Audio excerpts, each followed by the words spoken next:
Guys, I am late to the party. Okay, I just finished watching Self Made on Netflix yesterday. I know it came out last year, I believe, and I started watching it 2 weeks ago. I know there's only 4 episodes, but I am so slow when it comes to finishing series. So, yeah, I learned a lot from that woman. So, I knew who she was, but I also always associated her with the hot comb. I didn't know she was also about hair products. In fact, she popularized the hot comb, but she was about the hair products. And her story, man, it just blew me away because growing up in the UK, I can tell you all about the Tudors and the royal family. Everyone today is like, oh, the royal family. I'm like, listen, they've been messy since the beginning of time. But how did Madam C.J. Walker go from a servant to America's first made millionaire? Servant to America's first female self made millionaire. Servant to America's first female black self made millionaire. Like, how does that even happen? Now, I'm sure there were other millionaires at that time, but let's be real, I doubt it was self made wealth. This woman got it all on her own. She got that coin off her own back. How? Like, how? Especially at that time.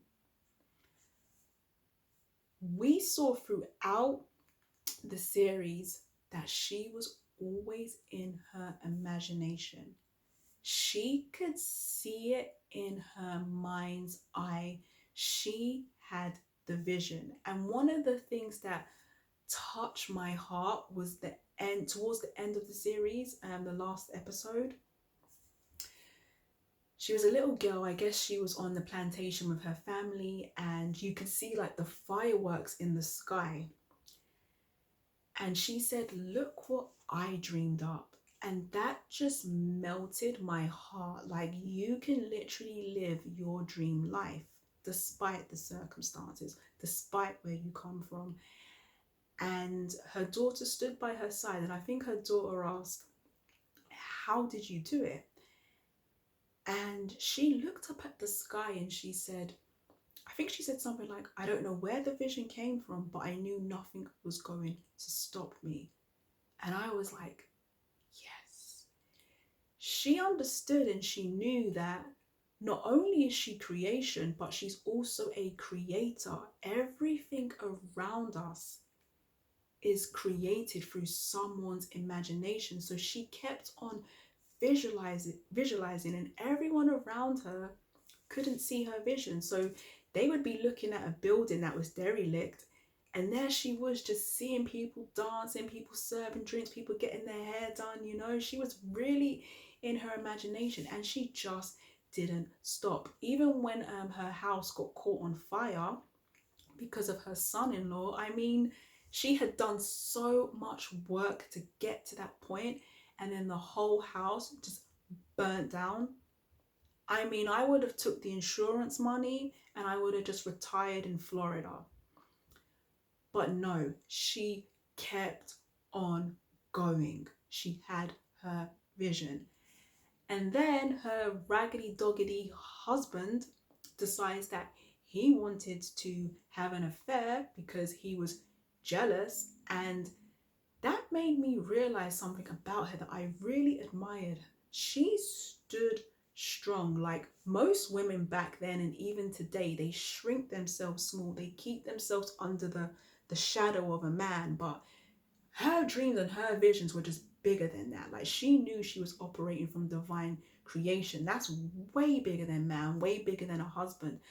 So when she caught her husband cheating, I just love the fact that she caught him one time, and that was it. She wasn't trying to catch him a third, second, fourth. It was one time, and au revoir. I rate that. And of course, her heart was broken. She felt betrayed, but she kept on going. And because of her, that cheating man, his last name still continues on today. And that's another thing I learned about legacy. Us women, we are so powerful. It's incredible. Like, we really continue the legacy of a man's name. And I only just realized that watching her story, because women, like, we obviously, I understand science, I know it does take a man to make a baby, but I mean, us women, we really do the majority of the work. Like, 9 months, you've got a child in your stomach, you birth it, or maybe you have a cesarean, but either way, you are putting work on your body, and then you have to nurture it, right? Because if you're breastfeeding, the child needs your milk. And that made me, and then we do all of that, but then the child doesn't even get our name. To me, that sounds like a scam. So now I understand why some modern people today, not only does the child take the mother's name, rightly so, but also the father's name. And yeah, I get as well why some women also choose to still operate under their maiden name when they're doing business, because if anything happens, at least you've got your name. You can still take the husband's name, don't get me wrong, but I do think it's a good idea. I knew a woman, actually, I'm not going to name names, but she's she works in television. I used to work with her, and her husband's, kind of, well, I wouldn't say popular, but yeah, he's kind of known. And I was always curious, like, why she still chose to do business under her name and not her husband's name. But now it makes sense, because if anything happens, at least you've built your name up and you've got that. So yeah, I think that's something we can learn from her. But I'm not opposed, though. Do take your husband's surname. I'm sure I'll take my husband's if I ever get married, but I'm definitely going to hold on to my last name as well. So yeah, then she still continued. She didn't slow down. She got kidney failure, unfortunately. Look, kidney failure or kidney disease, something to do with her kidneys. That was really sad to see, but man, what did she do? She got stronger and she kept on going. She sent her daughter to New York, and they succeeded over there, and it was just like, I was just blown away. So we can learn, as long as you have your vision, that's all you need. Despite where you come from, despite your circumstances, you have to be able to see it in your mind's eye. That's why I'm all about understanding who you are, understanding the principle of I am, I and I. You just have to know that it is all within you. So I'm curious.